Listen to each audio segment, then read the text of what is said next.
Ketika cahaya tauhid padam di muka bumi, maka kegelapan yang tebal hampir saja menyelimuti akal. Di sana tidak tersisa orang-orang yang bertauhid kecuali sedikit dari orang-orang yang masih mempertahankan nilai-nilai ajaran tauhid Nabi Ibrahim. Ketika malam gulita, tiba-tiba Abdul Muthalib melihat matahari telah terbit, lalu ia bangun dan mendapati dirinya di pertengahan malam. Ternyata itu hanya mimpi. Keheningan yang luar biasa menyelimuti gurun yang terbentang. Ia pun beranjak dari tempat tidurnya, lalu menyaksikan bintang-bintang bersinar di langit, dan dunia tampak diselimuti dengan malam. Setelah berselang beberapa lama, Abdul Muthalib kembali ke tempat tidurnya. Belum lama, ia dikuasai oleh rasa kantuk yang amat sangat, sehingga ia kembali bermimpi untuk kedua kalinya. Segala sesuatunya tampak jelas kali ini. Sesungguhnya sesuatu yang besar memerintahnya untuk melaksanakan perintah yang sangat penting, yaitu galilah Zam-Zam. Dalam mimpinya Abdul Muthalib bertanya tentang Zam-Zam tersebut. Kemudian untuk kedua kalinya, perintah itu mengatakan bahwa ia diperintahkan untuk menggali Zam-Zam. Belum lama Abdul Muthalib melihat sesuatu yang bersembunyi, sehingga ia berdiri di tempat tidurnya dan hatinya berdebar dengan keras. Abdul Muthalib bangkit, lalu ia kembali beranjak dari tempat tidurnya, kemudian berjalan keluar. Ia bertanya tentang air Zam-Zam yang dimaksud dalam mimpinya. Pikirannya dipenuhi dengan cahaya yang datang dari jauh, bahwa pasti Zam-Zam adalah sebuah sumur, dan ia menyimpulkan bahwa dalam mimpinya Abdul Muthalib diperintahkan menggali sebuah sumur. Tetapi apa yang diinginkan oleh suara yang datang dalam tidur itu? Agar ia menggali sumur. Di sana tidak ada jawaban selain satu jawaban dari pertanyaan ini, yaitu agar orang-orang yang berhaji dan berkeliling di sekitar Ka'bah dapat meminum air sumur tersebut. Abdul Muthalib masih bingung tentang apa makna dan nilai dari sumur itu sendiri. Bukankah di sana terdapat banyak sumur yang dapat diminum oleh orang-orang yang berhaji? Matahari terbit di atas gurun Jazirah Arab. Abdul Muthalib keluar menemui orang-orang dan menceritakan kepada mereka bahwa ia akan menggali sebuah sumur di tempat tertentu. Ia menunjukkan ke tempat diperintahkan oleh suara yang ada dalam mimpinya. Orang-orang Quraisy menolaknya. Sesungguhnya tempat yang disyaratkan oleh Abdul Muthalib terletak di antara dua berhala yang biasa disembah oleh masyarakat setempat. Pada saat itu, di kawasan negeri Arab dipenuhi dengan kabilah-kabilah yang terjalin suatu ikatan fanatis atau kesukuan yang kuat dan usaha untuk melindungi keluarga yang sangat menonjol. Akhirnya Abdul Muthalib pergi dalam keadaan sedih. Lalu ia berdiri di hadapan Ka'bah dan mengungkapkan suatu nazar kepada Allah. Abdul Muthalib merasa bahwa usahanya sia-sia untuk meyakinkan kaumnya agar mengizinkannya untuk menggali sumur. Abdul Muthalib juga tidak memiliki anak-anak yang dapat menolong dan memperkuatnya serta melaksanakan keinginan-keinginannya. Abdul Muthalib duduk di tengah-tengah pasir gurun. Pada pertengahan malam, ia memikirkan bintang-bintang sembari merenungkan cerita-cerita kuno yang mengatakan tentang sumur yang memancar darinya air sebagai akibat dari pukulan kaki Nabi Ismail alaihi salam. Di sana juga ada cerita yang mengatakan bahwa sumur itu telah binasa sesuai dengan perjalanan zaman.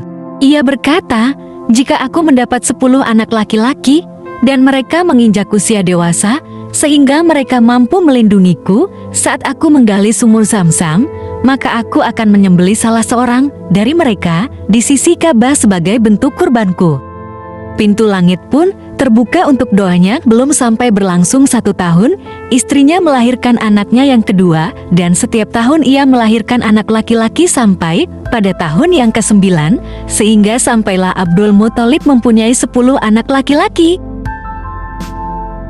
Kemudian berlalulah zaman, dan anak-anak Abdul Muthalib sudah menjadi dewasa, sehingga membuat Abdul Muthalib memiliki posisi yang kuat di tengah-tengah kaum Quraisy.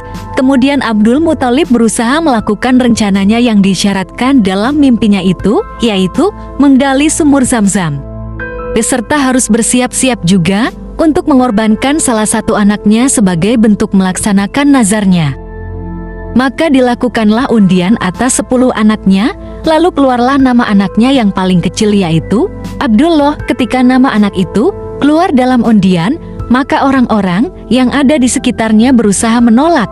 Mereka mengatakan bahwa mereka tidak akan membiarkan Abdullah disembelih. Abdullah saat itu terkenal sebagai seseorang yang sangat terpuji di kalangan kaumnya.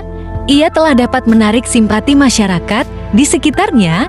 Ia tidak pernah menyakiti seseorang pun, bahkan ia tidak pernah meninggikan suaranya kepada siapapun.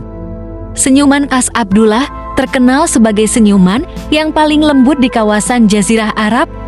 Muatan rohaninya demikian jernih dan hatinya yang mulia menyerupai sebuah kebun di tengah-tengah gurun. Oleh karena itu semua manusia datang kepadanya dan menentang usaha penyembelihannya.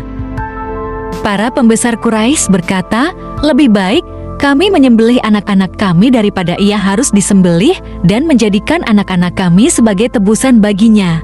Kami tidak akan menemukan seseorang pun yang lebih baik dari dia seandainya kami menyembelihnya. Pertimbangkanlah kembali masalah itu. Dan biarkan kami menanyai masalah ini kepada dukun." Abdul Muthalib tampak tidak mampu menghadapi tekanan dari kaumnya, lalu ia mempertimbangkan kembali apa yang telah ditetapkannya. Kemudian mereka mendatangi seorang dukun. Dukun itu berkata, "Datangkanlah 10 unta. Lalu lakukanlah kembali undian atasnya dan atas nama Abdullah. Jika undian datang padanya, maka tambahlah 10 ekor unta lagi. Lalu ulangilah terus undian tersebut, demikian hingga tidak keluar lagi nama Abdullah." Kemudian dilakukanlah undian atas nama Abdullah dan atas 10 ekor unta yang besar. Undian itu pun mengeluarkan terus nama Abdullah hingga Abdul Muthalib menambah 10 ekor unta lagi. Kemudian lagi-lagi yang keluar nama Abdullah, sehingga mereka pun menambah 10 ekor unta lagi, sampai jumlah unta itu telah mencapai 100 ekor unta. Setelah undian sampai kepada 100 unta, maka undian terakhir jatuh kepada unta tersebut. Maka saat itu, masyarakat begitu gembira, sehingga berlinangan air mata, kegembiraan dari mereka, karena melihat Abdullah berhasil diselamatkan. Kemudian disembelihlah 100 ekor unta sebagai kurban di sisi Ka'bah sebagai pengganti Abdullah. Abdul Muthalib sangat gembira atas keselamatan anaknya, Abdullah. Lalu ia menetapkan untuk menikahkannya dengan gadis terbaik di Jazirah Arab. Kemudian ia keluar dengannya pada suatu hari dari Ka'bah ke rumah Wahab. Dan di sana ia meminang untuknya Aminah binti Wahab. Kemudian Aminah binti Wahab menikah dengan Abdullah bin Abdul Muthalib, seorang pemuda yang paling mulia dan paling dicintai oleh orang-orang Quraisy. Dinyalakanlah api-api di gunung-gunung Mekkah agar para musafir dan para tamu mengetahui tempat diadakannya acara tersebut, yaitu acara pernikahan antara Abdullah dan Aminah. Sembelihan hewan-hewan kurban diberikan ke semua orang, terutama dari kalangan orang-orang fakir, bahkan binatang-binatang dan burung makan darinya. Abdullah tinggal bersama istrinya 2 bulan di rumah pernikahan, hingga suatu hari ada kabar bahwa kafilah akan berangkat. Lalu Abdullah pun mengikuti kafilah tersebut dan melakukan perjalanan bersama kafilah perdagangan Quraisy menuju Syam. Tidak ada yang menyangka bahwa itu adalah pertemuan terakhir yang diperoleh Aminah dengan suaminya. Wajah Abdullah yang mulai tampak berseri-seri mengucapkan selamat tinggal kepada Aminah. Lalu setelah itu bayang-bayang wajahnya tersembunyi bersama kafilah yang mulai menjauh. Dalam perjalanannya, Abdullah mengunjungi paman-pamannya dari kabilah Bani Najjar di Madinah. Abdullah pun mulai sakit dan tak lama meninggal dunia di sana. Abdullah bin Abdul Muthalib meninggal saat ia berusia 25 tahun. Kabar kematiannya tersebar dan sangat memilukan hati orang-orang yang mendengarnya, terlebih istrinya Aminah yang baru 2 bulan dinikahinya. Aminah tampak menangis terseduh-seduh dan ia tampak bertanya-tanya mengapa Allah menebusnya dengan 100 unta jika kemudian menetapkan kematian suaminya. Tidak lama kemudian, Aminah mulai mengetahui kehamilannya. Aminah menangis. Ia menangis bukan hanya untuk dirinya, akan tetapi ia juga menangis untuk anak yang ditinggal mati ayahnya sebelum ia sempat dilahirkan.